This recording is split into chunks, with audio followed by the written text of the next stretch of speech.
It's the Social Protection Plaza, and we're still with Honorable Flavia Kawahenda Wakoro, the Advocacy Advisor for the Uganda Parliamentary Forum on Social Protection.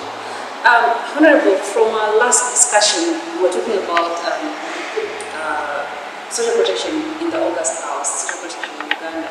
You know, there is usually a perception or an understanding that how a particular concept is understood or perceived by, in this case, policymakers, determines the kinds of interventions we come up with or policies we eventually come up with. Absolutely. Yeah. So, from your own being someone who has participated in policy making in Parliament, you've over time been engaged with parliamentarians.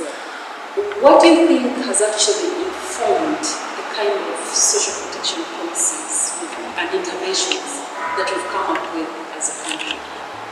Yeah, well, I think what we need to appreciate as a people of Uganda is that the members of parliament come from us.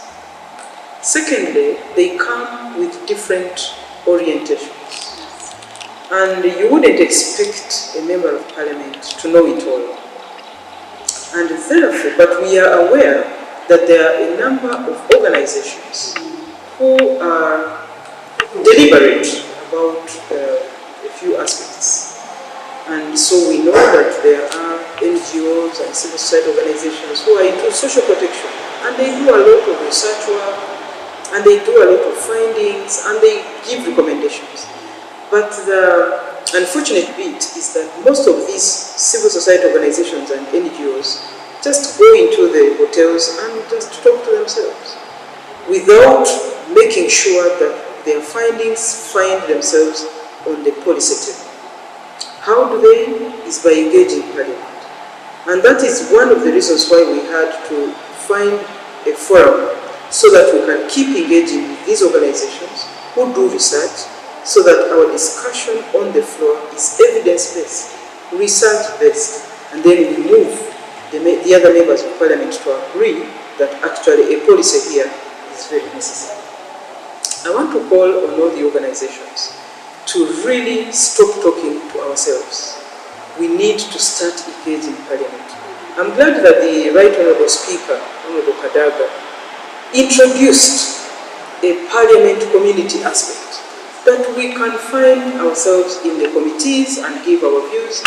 We can use MPs as champions, tool them with information, and then they speak on the floor and articulate issues with evidence. And so that is the richer thing for us.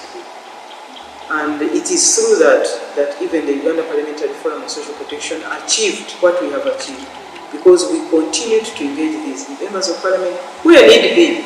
We even train them on how to articulate these issues, because like I said, they come from us and they may not be so far different from us that they need that kind of training, retooling, giving them evidence, giving them researched findings, and popularizing it to the extent that they can be able to put it on the floor. And so that becomes critically important, and we have a number of areas to intervene from. We can use them to raise a motion, we can use them to do petition, we can phrase questions for them on the Prime Minister's question time, we can go to committees so when they are doing either budgeting or discussing policy issues, and we give in our policy, like now the NSSF bill, up to now is delaying in Parliament. But for us, we still think as a forum and social protection champions that we still need to implement. For us, we are interested in a national social protection authority, which is going to provide social protection for all, not social protection for civil servants. So for us, the National Social Protection Fund is still very discriminatory, and we who are in the informal sector, for instance, don't seem to be catered for even in the policy. So those are some of the things that we need to continue to engage government about, but we have those openings where we can fill in our input and things move the way we want, because it is not good for us to keep talking this way and then undesirable or becoming policies are passed the other way. There needs to be that bridge so that we all are on the same page and we get onto the social protection agenda and the upcoming agenda together. Great. The 2021 election heat has actually been turned on, and one would think for an issue such as social protection should be actually pushed on the election agenda. As a forum, what plans do you have to ensure that actually social protection becomes a major policy issue, but also becomes a major election issue? I fell in love with the theme for the International Women's Day of 2017, which was looking at empowering women with social protection. So the theme was bringing out the social protection aspect and what role the women have been playing and they should continue to play so that the social protection is ensured in the country. And for me, I loved it because it was now coming from the person, from the community, and then to government. These women have been playing a role in social protection. Bringing up a child alone is social protection because the way you feed the child, the way you nurture this child, builds resilience so that that child in future will not suffer from those health issues that they would suffer if they were malnourished. Taking the child through informal education, teaching them how to work on their own, teaching them how to be hardened for whatever seasons that will come. Taking them to school is social protection because you are building resilience. So I'm saying that this issue of social protection requires that we all think together. It is not any one person's idea to think to do, but all of us are in this together. Social protection right from the household until we reach where government can make interventions. But the biggest intervention should be at community level. And therefore, we need the Minister of Gender, Labour and Social Development to come out clearly to create awareness to the publics, to the communities. We take advantage. Like today, COVID has hit the tourism sector. We can only encourage domestic tourists because they are not foreign. But we need to move on, and tourism should continue to bring money. So the only way to get out with it is to encourage domestic tourists, even in social protection. The best way to do it is to encourage, to take advantage of the community interventions in social protection.